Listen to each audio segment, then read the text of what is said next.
Welcome to Xhibition, an Xbox podcast, episode number 9. My name is Samuel Adams, and as always, I hope this show finds you well. And today we are taking a deep dive into my first impressions of the Backbone 1. This is something that I picked up a couple of weeks back whenever the announcements first came out, that more accessories were getting that designed for Xbox certification, and I've been spending a good bit of time playing both Xbox Remote Play and Xbox Cloud Gaming with this new device, so I'll be diving into my thoughts on that momentarily. On top of that, we've got some Game Pass additions for the week. Xbox Series S now has a crowd-funded portable screen to go with it. That should be on the way. The future of Assassin's Creed has changed drastically, and we have even more to discuss on today's show. So without further ado, let's go ahead and dive into it. For those that have been paying attention to the conversation recently, you'll know that Xbox has been focused on creating new ways for people to play outside of just spending between $300 and $500 on a new piece of Xbox hardware. Obviously, the Xbox Series X and the Series S take the spotlight, but there are so many other ways that you can now experience what Xbox has to offer. Of course, we've talked a lot over the past few weeks about the cloud gaming experience you can have on mobile, and we'll talk about that more in a moment. But on top of that, you can also log on to xbox.com/play if you are an Xbox Game Pass Ultimate member and stream the entire library basically from any device that has Chrome, Microsoft Edge, Safari, any modern browser can really handle this as long as it runs on Chromium. And that is incredibly powerful. Now, when it comes to how they are enhancing the mobile gaming experience, they have released the Backbone 1, or I should say they have partnered with Backbone because this is a device that has been around for quite some time. But this was announced alongside the Razer Kishi, another device that has been around for quite some time, as being designed for Xbox. Now, what does that mean? Effectively, these are Microsoft certified mobile gaming accessories. And so this is something that is meant to work with cloud gaming. This is something that is meant to work with remote play. Now, when it comes to everything that you have to know, this device right here, the Backbone 1, which you'll see next to me here on the video version of the podcast, it runs about $106 if you're looking to pick it up right out of the gate from the Backbone website directly. Now, you could probably find one on Facebook Marketplace or eBay, maybe a little bit cheaper, but if you are a new Xbox Game Pass Ultimate member, you do get 3 months for free with your purchase. So that is a pretty powerful incentive to get you to go ahead and buy directly from Backbone. It's also available on Amazon. I think 1 month is included there. But if you do want that 3-month bonus, you do have to be a new member. Now, in terms of the overall experience, this trumps any of the previous mobile gaming experiences that I've had with Xbox Cloud Gaming and with Xbox Remote Play. In the past, I've had the 8-bit Do controller that was announced a few months ago, which is effectively a small little SNES-style joystick kind of situation. And it was pretty fun for the limited time that I spent with it, but it felt very compact, and I have big hands, so I don't want to really feel like I'm smushing myself while I'm playing these games. On top of that, I also like the experience you get with the classic controller clip, where you just attach it to your regular Xbox One or Xbox Series X and S controller, and you're ready to go. But that takes away from the convenience. I don't want to have to carry around an Xbox controller with me whenever I want to play something on the go. And of course, you don't really have to do that. There are plenty of games that have touch control capabilities, but I just like having the controller, and so that's something that I do wish that I had, but I certainly don't want to carry around the big controller. The Backbone 1 gets the best of both worlds, because effectively, it allows you to have this Nintendo Switch style experience, and if you look, it very much so is a Nintendo Switch when it comes to the way that it looks, but it also allows you to keep this in a compact way. Like I said, you just pop your phone out and you unplug it from the lightning port, and this is the actual size of the device itself. It's really, really impressive when it comes to the technology and how it works. So the big question, what sets this apart, this $100 device? What makes that different than one of the, $30 Bluetooth controllers you could potentially buy? What makes this different than just using your Xbox One controller to synchronize to your phone? And in short, it's the fact that it taps directly into the Lightning connector. I think that's what makes the biggest difference in terms of hardware. We'll talk about software more in a moment. But in terms of hardware, that direct connection really lowers the latency as much as possible as compared to what would normally happen with Bluetooth, because it doesn't matter if you are using the remote play functionality over your home network or if you are using your cloud gaming capabilities through Xbox Game Pass Ultimate, there is going to be some level of latency with your experience as it stands today. I've been playing a lot of remote play because my girlfriend's been over, we've been watching TV. I'll just throw my feet up on the living room table and I'll play some Backbone 1 while we're watching TV, and that remote play experience is almost a one-to-one with the console experience, but there is still a bit of lag. Now, depending on your network health, when you're playing the Xbox cloud gaming experience, you could experience even more lag. You could experience some drops from time to time depending on the quality of that connection. If you have a very solid connection, it can be a fantastic experience. A lot of other podcasters have said it, and I'll say it here again today.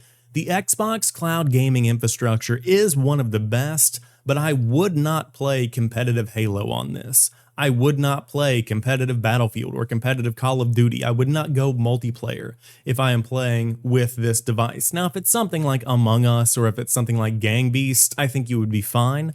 But when it comes to competitive shooters, even racers to some degree, if you are playing with other real people, I don't think cloud gaming is the way to go as it stands right now.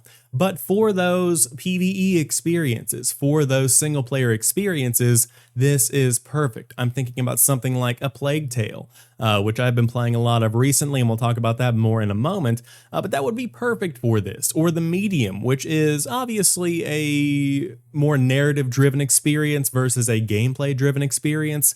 That's a good example as well. Tell me why. Life is Strange, there we go, the name almost slipped my mind. Those kind of narrative-driven experiences, perfect for this device. But it's the hardware that really doesn't make the difference here with the Backbone 1. But what truly sets this apart is the fact that when you plug this into your phone, once you have everything lined up with the dock, and I'll go ahead and do it here just for the sake of showing you how easy it is. So the button on the bottom left actually lights up, you unlock the phone, which I have to do right now with Face ID, and so let's say that I am on the home screen right here. Once I push this button on the bottom right here, it automatically opens up an entirely new UI to where you literally have a hub. You really do have, in the PlayStation world, an XMB, or on the Xbox, a dashboard. You actually have a home for all of the games and services that you have on your iPhone. That's the game changer with the Backbone 1. It truly makes your iPhone a mobile gaming platform. And of course, within this application, you do have voice chat. You have a lot of sharing capabilities in the same way that you would on an Xbox One controller or an Xbox Series X or S controller. And then you can also use a lot of the sticks and a lot of the buttons in the same way that you would on the Xbox. So if you hold down the Backbone button on the Backbone controller, you can actually use it as the Xbox home button, which I'm sure that's part of the Design for Xbox certification. So, between fantastic software and very, very well put together hardware, I do stand behind Backbone 1 as the best way to currently play Xbox games on your iPhone. Like I said, your experience may vary depending on the quality of the connection you have, depending on the speed of your internet connection, and then on top of that, what you expect. I think those are all elements that go into impacting how you perceive cloud gaming currently and how you perceive remote play. I personally think that this is a great opportunity for me, somebody who might not always have the TV freed up. It's nice to be able to sit there and play Halo while we watch TV. That's a great opportunity, or really play anything that I want with a very, very solid connection. Now, I will say, I think that if there is one criticism to be had about the Xbox design for Xbox Backbone 1, it's that the overall build quality, it's definitely leaving a little bit to be desired. It is a little bit plasticky, which is, again, to be expected because it is just a $100 device. This is not an Xbox Series Elite controller or anything like that. But overall, the thumbsticks themselves feel good. The buttons themselves feel good. There's a bit of an audible click there on each button. It has a nice feedback feel. But I played this for probably 2 hours straight the other day, and I was just digging into some remote play, Dirt 5. I was playing some Halo. I think I even booted up the A Plague Tale Innocence that I've been playing over the past week, and I really just enjoyed the remote play experience that I got through this device. Then when I booted up cloud gaming, a bit more latency just because, again, this is not through a hardwired Xbox and a very solid internet connection. This is through the cloud gaming emulation. It really was a very solid on-the-go Xbox experience, so I'm excited to spend more time with this bad boy. And if you do want to check it out, I would recommend it, but there are plenty of options out there. And again, if you do want to get the basic mobile experience, you can just synchronize a Bluetooth Xbox controller to your device, and you can get rolling. On top of that, you could just go to xbox.com/play, plug in an Xbox controller or a DualShock 4 or whatever controller you want, and you're good to go. You always have the options, and that's what makes these experiences so very cool. Now, if you want to go beyond cloud gaming or remote play, that Nintendo Switch experience, if you want to get more than that, you can get X Screen for the Xbox Series S. This is a new Kickstarter that has been around for some time, but it's now gaining some traction on the internet, and I wanted to talk about it here today. 510 backers have backed this device and pledged a total of $80,624. The original goal was $9,730.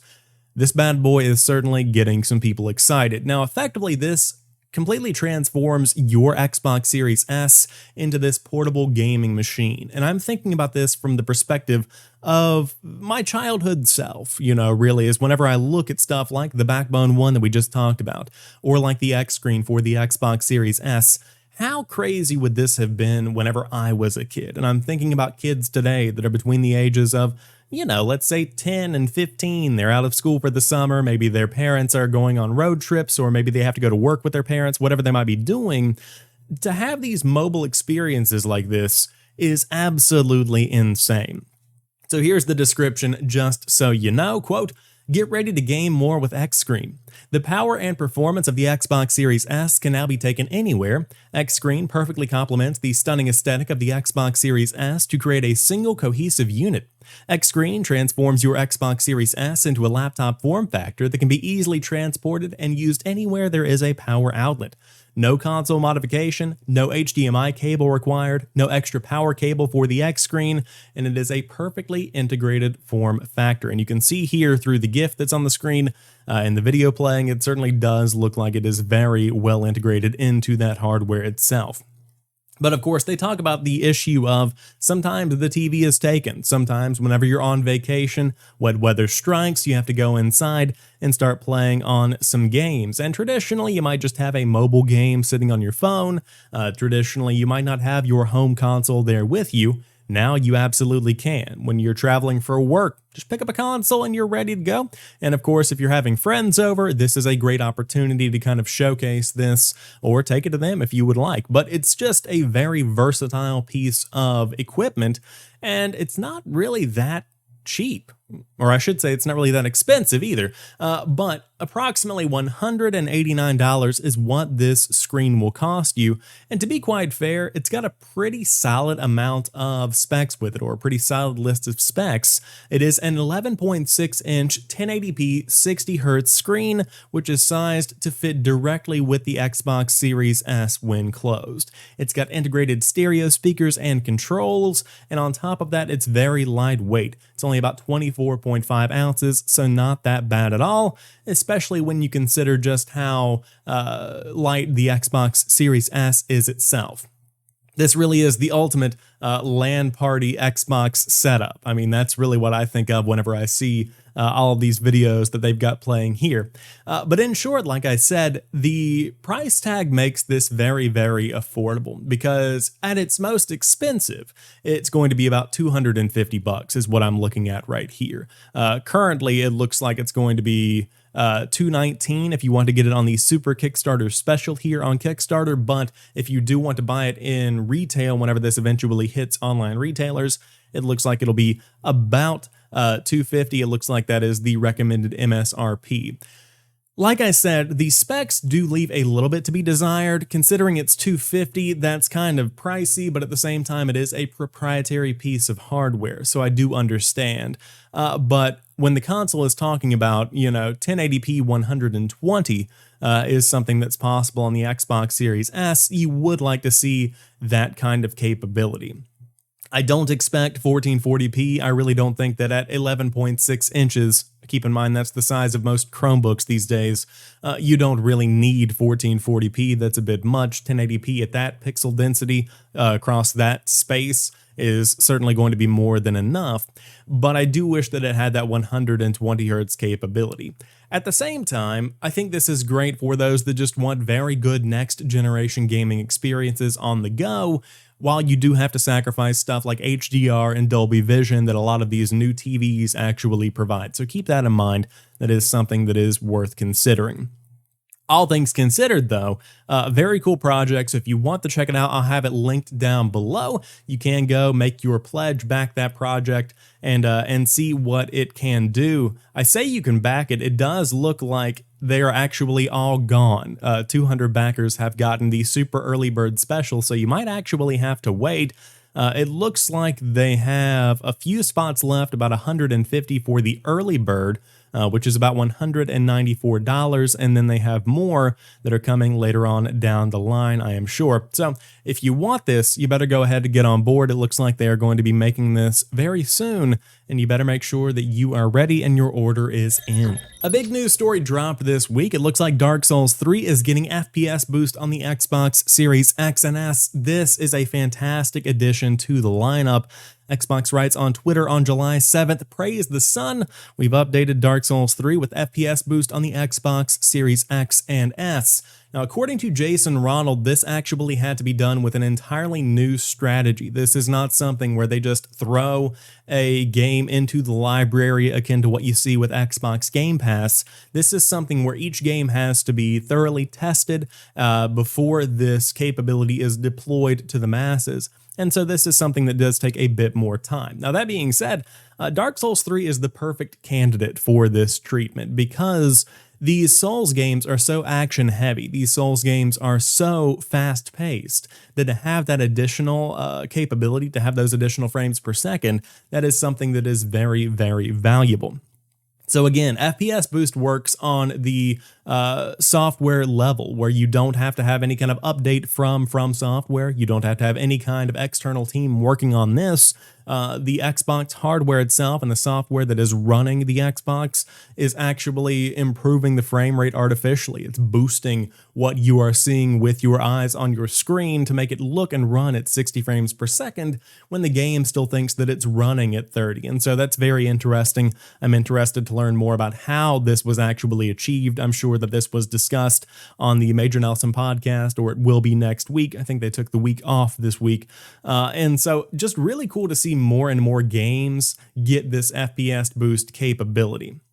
Now, this is one that's a bit more complicated because the Xbox Series X and S version of this still is not the penultimate experience, because this is the Xbox One version of the game running at 60 frames per second, and on the Xbox One, this game was locked at 900p. Now, on the PlayStation 5 currently, and later on the PlayStation 4 Pro for last generation, the game itself ran at a higher resolution, and then a performance mode was added as well that did give you that 60 frames per second capability. So on the PlayStation side of the fence, you actually have a higher resolution and a higher frame rate, but for the quality of life here and for the most bang for your buck on the Xbox ecosystem, it looks like Dark Souls 3 is certainly going to be winning over some hearts. So if you want to check it out, that is available now, and you just have to either pop the disc in or buy the game digitally, and you are ready to go. Now let's talk about something I discussed in its own video last week, and that is Assassin's Creed Infinity. This story broke by Jason Schreier at Bloomberg earlier this week, and then shortly following that, an official statement was put out from Ubisoft effectively announcing Assassin's Creed Infinity and the fact that it's very early in development, but it's going to be a collaborative effort between multiple studios.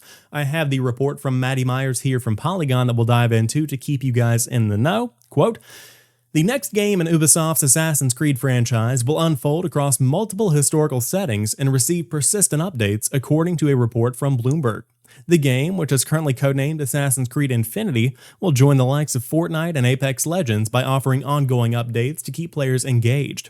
Ubisoft later confirmed it is developing Assassin's Creed Infinity, writing in a blog post that a, quote, Collaborative cross-studio structure between Ubisoft Montreal and Ubisoft Quebec will guide, grow, evolve, and define the overall future of Assassin's Creed that includes an important upcoming early-in-development project codenamed Assassin's Creed Infinity, end quote. Recent entries in the 14-year-old Assassin's Creed franchise have ballooned in size. The most recent title, 2020's Assassin's Creed Valhalla, could easily take more than 100 hours to fully explore and complete. In this sense, the Assassin's Creed games have already offered a live service game experience by allowing players to truly devote huge chunks of their time to completing every side quest. This upcoming Assassin's Creed game will be the next logical step in the trend. So in short, this is going to be a collaborative development, and I made my video last week in a reactionary kind of way, but the more that I have read about this and the more that I've seen what Jason Schreier has to say about this situation, the more that it could be good, the more that it could be bad. I'm one of the Assassin's Creed players that doesn't necessarily like the longer experiences. Now, within Assassin's Creed itself, thinking about Valhalla, for example, you can plow your way through the main story. Will it take you probably about 30 or 40 or 50 hours? Probably, depending on how many of the side quests you get sidetracked on, but if you're really trying to plow your way through it, you can probably finish in about that time. Now, if you do want to continue and you want to accomplish everything in the game, it could be hundreds of hours, because effectively, it feels like there's a game within a game with the Valhalla kind of situation. If you have played the game, you know there's like this separate world. I won't spoil anything for you guys, but it gets very interesting and it's kind of this dream state. So with that being said, that's too much game for me. I miss the streamlined Assassin's Creed experiences. Now, when it comes to bang for my buck, Assassin's Creed Odyssey, Origins, Valhalla, these are all games that give you more value, and I think that's really what the goal is going to be here. For Assassin's Creed Infinity, the question is, will it be free to play like Fortnite and Apex Legends? What is the monetization model going to be like, and how frequent are these updates? Because I would personally be completely and totally okay with shorter experiences being added every, let's say, 6 months. I think that's a pretty good timeline. If I were to get a small chunk of 15 to 20 hours of Assassin's Creed every 6 months in a different timeline, or a different time frame, I should say, that is the Assassin's Creed experience that I would like to have, because then I don't have these large stretches where I'm stuck in one specific period I might not be wild about. For me, I loved colonial America in Assassin's Creed 3. I'm not crazy about the setting in Assassin's Creed Valhalla. It's gorgeous, don't get me wrong, but I like that kind of impactful historical setting. I liked the Italian Renaissance. I liked Origins with its Egyptian setting. I think that's very cool. I like those iconic settings, and Valhalla leaves a little bit to be desired in regards to that. I would say the Roman setting in Odyssey probably a bit similar in my opinion, but I digress. What I would like is a more frequent cadence of updates that are smaller but still high quality, and I think that could be what you see from Assassin's Creed Infinity. And if that's the case, I would absolutely be down, because then I think that I would actually finish more Assassin's Creed games in terms of everything they have to offer versus just the main story.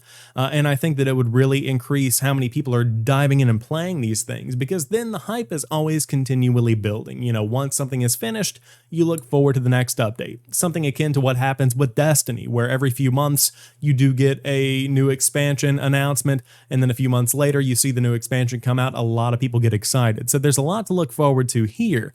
But Assassin's Creed is certainly evolving, and I'm excited to see what happens with it. Of course, there are issues with the leadership. A lot of people have called out that after the sexual assault allegations, all of the harassment, all of the issues going on behind the scenes at Ubisoft, none of that has really been addressed in a direct kind of way, which certainly is a bit concerning. So hopefully they'll continue ironing that out and more changes will be made. I know a lot of people are upset about that, and as they should be. These things absolutely should change. In terms of the games themselves that are being developed, it's very important to continue thinking about how the gaming industry is evolving, thinking about how people expect games to be delivered, thinking about the expectations fans have for live service games, and making sure that you fulfill all of those goals, because just as this is a great opportunity to evolve Assassin's Creed in a positive direction and give fans a a more comprehensive experience, a more continual experience, it's also the opportunity to drop the ball in a very big way. And so they've got to make sure that they handle this very carefully to make sure that doesn't happen. Okay, it's time to talk about It's All There. This is the I Swear remix that was released earlier this week, and I want to say during this podcast, the Xbox marketing team has been killing it, where you see PlayStation, and again, I don't mean to bring console fanboyism into this conversation because I'm not a fanboy.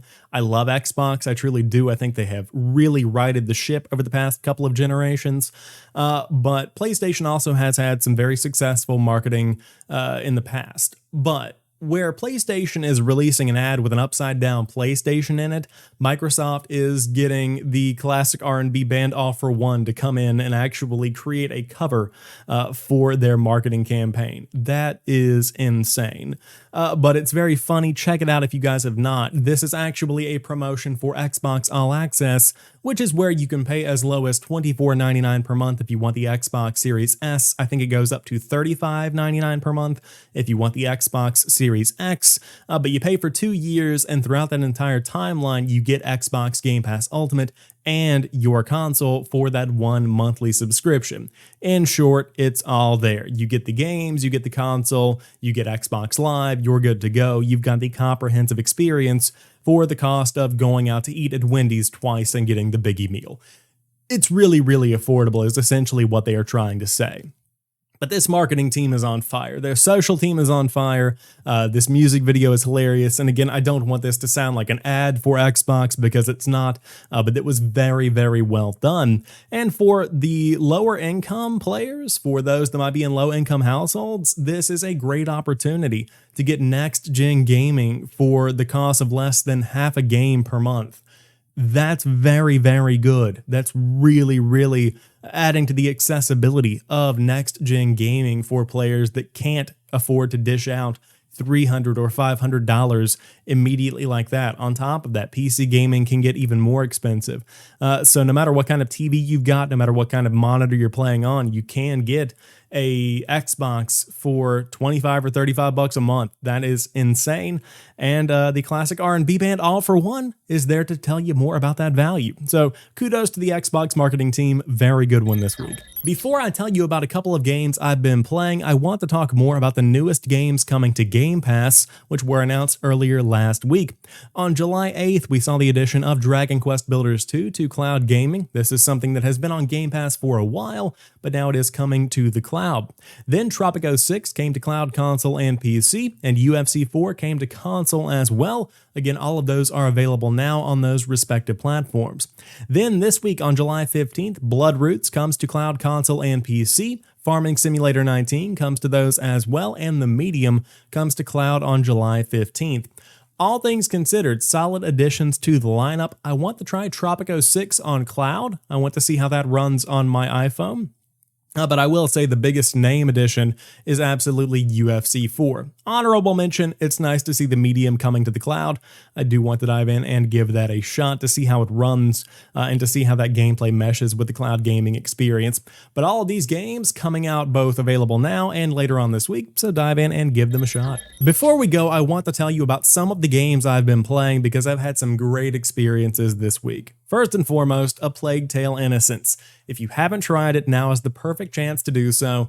This game got a next-generation update on July 7th that added 60 FPS. Of course, plenty of other enhancements as well, but 60 FPS is the big one here, because if you don't know much about this game, there are seas of rats just swarming in certain parts of the game. And at 30 frames per second, that doesn't look that great. In fact, it looks pretty jarring. But if you look with 60 frames per second, very smooth, very beautiful experience, and the environments are gorgeous. This next-gen update makes this one that is absolutely worth checking out right now. Really having a good time with it. I think I'm about 10 chapters in, something like that. I know that I've seen 8, I think I saw 9, so I'm getting towards the middle, towards the latter half of the game. Definitely looking forward to finishing this one later on this week. Additionally, I've been playing Prodeus on my PC, and this is something that is exclusive to the PC version of Xbox Game Pass Ultimate if you do want the subscription. It's also available on Steam, I believe. It is a Humble game, so I'm sure you could buy it on Humble.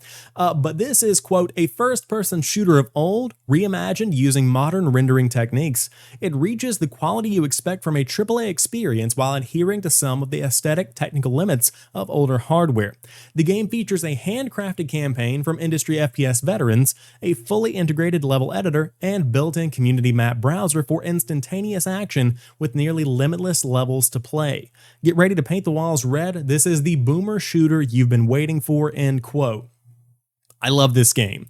This is the best of old school Doom, old school Wolfenstein, old school Duke Nukem. This is a love letter to these classic, iconic, old school FPSs, and I love the fact that they call them boomer shooters because that is effectively what they are. I have a huge love for this kind of game. If you've played Strafe, this is very similar in nature to Strafe.